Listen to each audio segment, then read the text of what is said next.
Aana Kiraamuu gantoota 19 keessatti uummanni guutumaan guututti buqqaanii gar giddaa ayyaan galuu kominikeeshiniin aanichaa himu. Akkasumas gandoota giddaa ayyaan keessatti haleela raawwateen uummanni gandguttinii fi andoodidichoo irra buqqa'uu himan. Baqattoonni isaanitti baay'achuun deeggarsa gochuun humna aanichaatiin ol ta'uu dubbata. Agammaa dhaabbileen deeggarsa kamuu isaan hin dhaqqabnee jedhan. Lakkoofsi namoota ajjeefamanii ammaatti beekuun ulfaata ta'us miidhaan uummata erga'ee garmalee guddaa ta'uu hima Lamaayyoo dhufeera. Haleellaan ture magaalaa hangar guutee kan jedhamu jira aanaa keenya jaladha. Achi keessatti waraanni ture sabaaf sablammiin achi keessa jiraata. Waliigala sabaaf sablammii gosa adda addaatu achi keessa jira. Oromoon jira, Amaarri jira, Tigireen jira. Sana gidduutti waraanni sun kan baname waraana humna addaa Oromiyaa fi hidhattoota Amaaraa duukaadha. Sanarraa ka'uudhaan immoo rakkoon uumameera. Duraan uummanni kun waliin jiraataa turetti finxaallee saba kamiyyuu kan ta'an irraati eegaa ture. Nageenya isaa eeggachaa ture. Amma garuu guyyaa sanarraa kaasee waliigala Oromoo kan ta'e mana keessa kan jiru magaalaa sana keessa kan jiru bifa waraana sabaatti jijjiiramuudhaan ajjechaan jumlaadhaan gaggeeffame. Uummanni jumlaan ajjeefame kami? Uummata Oromoo. Kan nama ajjeeskuun eenyu? Hidhattoota Amaaraati ka. Ka'uma waliin jiraachaa turan moo naannoo Amaara irra ce'an? Kanuma waliin jiraachaa turanii amma odeeffannoo qabnuun kan iddoo biraatti hidhatanii itti makaman jiru nuun jedhu bal'inaan garuu namoota akka maatiitti hojii jiraachaa turan gidduuttidha kan raafatu kana jechuudha. Waraanni kun amma yeroo dheeraa fi himamaa jira. Uummanni buqqa'uun, uummanni ajjeefamuun. Haalli uummati keessa jiru maal fakkaata yoo isaan ilaaltan? Ammatti haalli uummanni keessa jiru rakkisaadha. Egaa kana jechuun namatti ulfaata. Rakkoon kun baay'ee rakkoo ulfaataadha. Qeerraa buqqa'uun, du'uun rakkoo hamaadhaaf saaxilamu keessa nama geessisee jira. Maddi rakkoo kanaa maali? Tureera. Tuttuqqaan kun tureera. Lafarra rakkifamaa ture.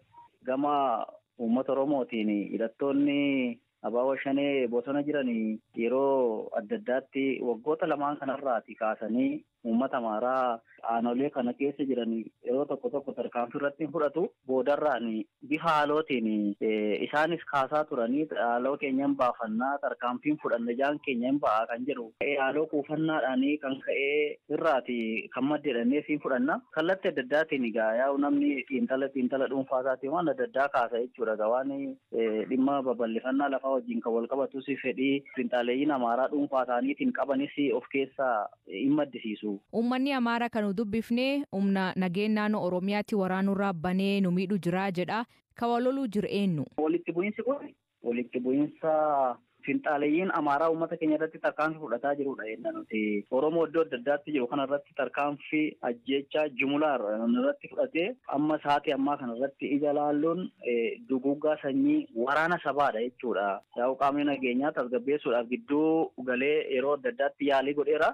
Inumaayyuu immoo kanarra darbanii isaan immoo qaama nageenyaa keenya irratti iddoo adda addaatti tarkaanfii hadhaa'aa fudhatan. Amma aanalee kan keessatti tasgabbii fiduu fi humni nageenya mootummaa kan naannoos ta'e kan federaalarraa namoonni bobbaafaman jira.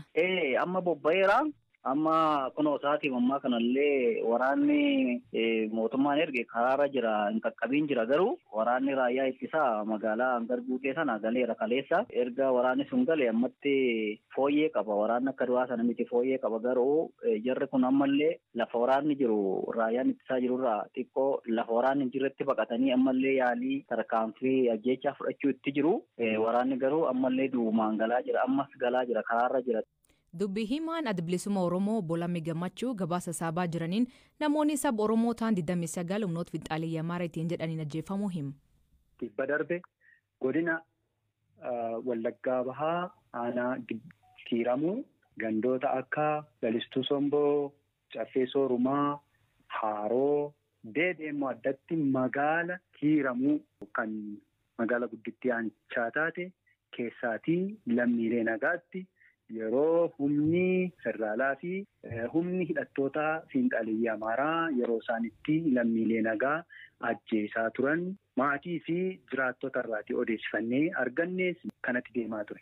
Kun lafa babal'ifachuudhaa fi qabeenya saamuudhaan kan waggootaaf ture amma immoo gara gaafa jimaata darbe godina Wallaggaa Bahaa aanaa Giddaa Ayyaanaa magaala Hangar Guutee.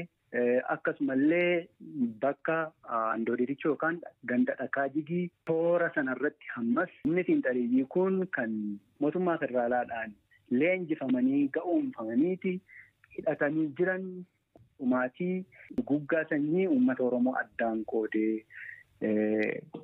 jalqabametu achittis raawwatee jechuudha. Kana waliin wal qabatee gaafa sanbata duraa darbee yookaan muddee 3 humni kun Oromoo manatti addaan baasee kan inni ajjeesaa ture. Namoota hangamiidha ammaatti kan adda baasuu dandeessa?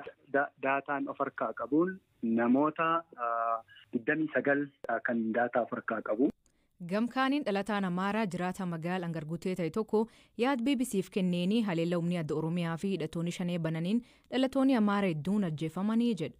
ዓርብ ቀን ቅዳሜ ለሚፈጠረው ግጭት ዓርብ ቀን 7 ልዩ ኃይል 7 በ7 መኪና walitti bu'iinsa sanbata dhalatuuf jimaata isaa humni addaa Oromiyaa konkolaataa torbatti fe'amee magaalittii qaxxaamuree darbee bosona bulee ganama isaa diishqaa konkolaataatti fe'ee magaalittiitti dhukaasaa nama ajjeesaa deebi'e.